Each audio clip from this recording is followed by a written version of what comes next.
kì í ṣe gbogbo ojú tó làálẹ̀ lóríran, kì í sì ṣe gbogbo èyí tó wà ní dídì ló fọ́, kì í ṣe gbogbo ẹ̀rín ní ṣàtọ́kùn ìdùnnú.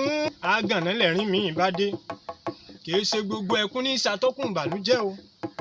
Ẹkún ayọ̀ a máa gbani nígbà míì, kì í ṣe gbogbo ọwọ́ gẹ̀ǹgẹ̀ báyìí ní ṣàtọ́kùn ijó. Àìmọye ọwọ́ gẹ̀ǹgẹ̀ tó jẹ́ ará àdúgbò ẹgbà mí ní ké. Kì í ṣe gbogbo àwọn tó orí tí ń dùn tó ń dán fún lórí social media láyé wọn dá o. Ọ̀pọ̀lọpọ̀ wọn ló fàpá àdìbò ṣòro wọn mọ́lẹ̀ tí ẹ̀kan rẹ́ni tí ò dé ní lásán. Ọ̀pọ̀lọpọ̀ tó torí wọn fẹ́ máa ní ẹ̀jẹ̀ ríru tó ń sáré àsápajúdé. Gbọ̀rọ̀gbọ̀rọ̀ báyìí láyé tó ń gbé fi dáa ju tiẹ̀ lọ o. Àti pé kí ló kàn wọ́n kan lágbájá ra mọ́tò tàmẹ̀dúrà kẹ̀kẹ́ lámọ̀rin ra bẹ́ǹsì.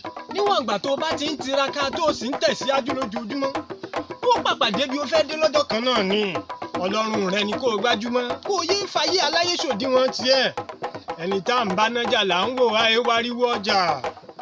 Ronú sí i dáadáa o.